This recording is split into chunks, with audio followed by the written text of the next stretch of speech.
Hi, hello ESDN. This is Evan Marshall once again. Today I'm back with Mr. Cameron Christensen. Mr. Christensen taught here at ESD for 2 years, and now he works at the prestigious Khan Academy. Mr. Christensen, what can you tell us about Khan Academy? What does it do in your words?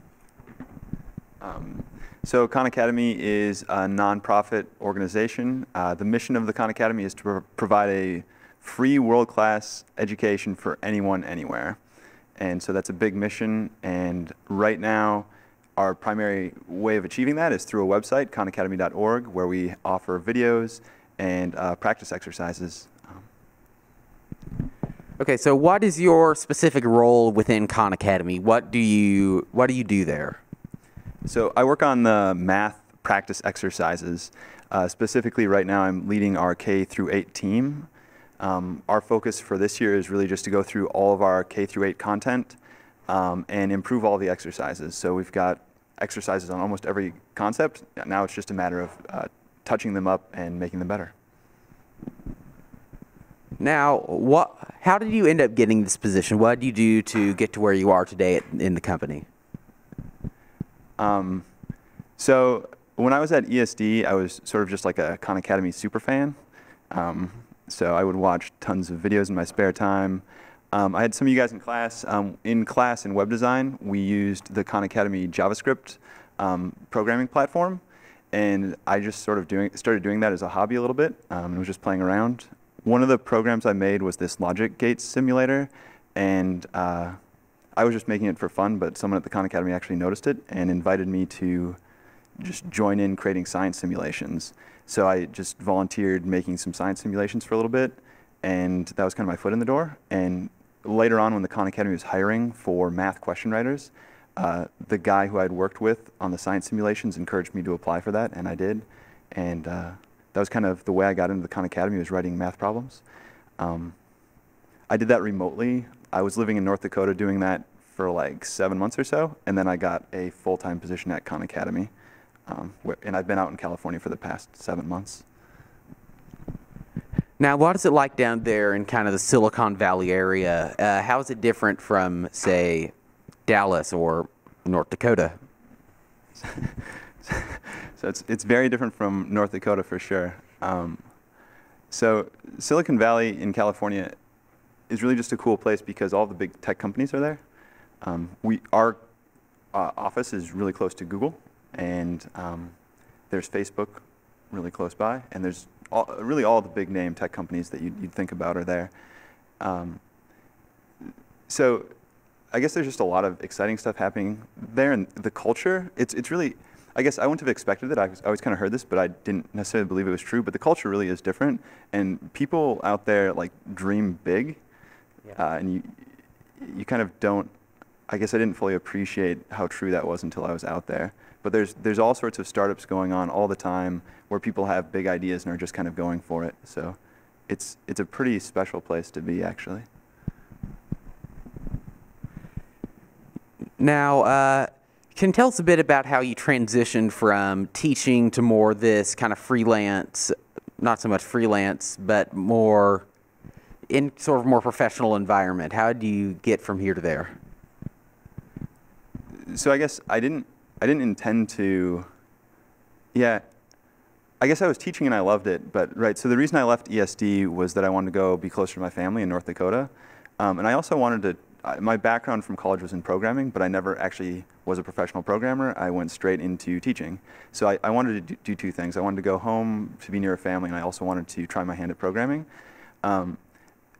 Mr. Gage predicted this and told me I was a fool for not necessarily going home to be closer to my family, but he knew that he knew how much I cared about education, and he knew that like I would never just be a run-of-the-mill software developer for a company that I sort of wasn't invested in their larger mission. So I ended up at the software company in North Dakota, and I enjoyed the programming part of it, but like really what I wanted to do was be involved in education. So I was just looking for ways to do that. I've got all sorts of crazy ideas all the time, but I was even thinking about like starting a school or like all sorts of other things I could do. And Khan Academy was always in the back of my mind, and so I was just kind of had a lookout for that. And the guy that I was working on the science simulations with, he had sort of gave me an extra nudge at some point in there, or kind of nudged me to apply, and so I did. This was like not quite a year and a half ago, and so I applied to write questions for the Khan Academy. But really, like, I was just looking for a way to get involved in education more generally, and to try to do something that was exciting in education. Yeah. It's good to see how it keeps just dragging you back in, no matter how hard you try to get away. But what would you say is your favorite part about working at Khan Academy? What kind of is more important than the rest? Yeah, so I guess being part of a big mission and a big vision is definitely cool. That's definitely motivating on a daily basis and is inspiring and makes you happy to be there. Outside of that, and it's actually pretty similar to ESD in the sense that you're working with a bunch of people that are really excited and committed to what they're doing. And like, I don't know, if we look around the room right now, the teachers here, like compared to the people I work with now, like they're very similar in that they're like highly motivated and just excited to be there. And that's huge. I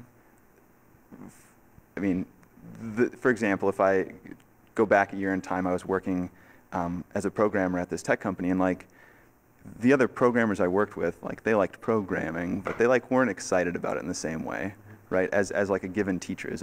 In general, teachers are like extremely passionate about what they do, and at Khan Academy, it's the same sort of thing. Like everybody's super excited to be there and very passionate about what they do. So that's my number one thing. If I had to pick a weird thing though, Yeah. okay. So like, for the crowd. Yeah, some fun for the crowd. So a fun fact you might not have known about me while I was here, but I'm a 8-minute workout video fanatic. So no more than 8 minutes, it's too much for me. But there's great YouTube videos for 8-minute workouts. Great time crunch there. It is, it really is. And so at Khan Academy, like probably like the second week I was there or something, I just sort of offhand asked a few people like, hey, you guys want to do 8-minute abs? And so turns out people are highly suggestible, and like we actually drew a pretty big crowd for that, and it's emerged into a bit of a tradition. So like during the day on our instant messaging client, someone will just say like, you know, who wants to do 8-minute abs? And people will go for it, and we'll have like 8 people doing a mini ab workout in a conference room during the middle of the day. So it's like, it's really weird, but it actually like, it makes it really fun to be there. I'm not going to deny it's weird. It is good to see that you're already making waves where you're working now. And one last question. What would you suggest people do who want to get into these big tech startups? How would you suggest that they go about it? So that's a really cool question, especially because I know a lot of you guys out here are interested in programming and are also very creative people. And like honestly, the biggest thing that I'm seeing out of the people we're hiring is that they've all been involved in really cool creative side projects. Like a lot of them don't have super traditional paths through college, like get your degree and then apply to the Khan Academy and get accepted. Like everyone has been seeking out cool internships to do or just getting involved in other projects. And so, I don't know, I guess if I had to give you guys advice, it'd be keep doing what you're interested in and keep exploring creative side projects. It's huge. That's some good advice, and I know I'll be sure to heed it. All right. It was good talking to you, Mr. Christensen. Good to see you again, and I wish you your best in whatever you may do in the future. All right. This is ESDN, Evan Marshall, signing off.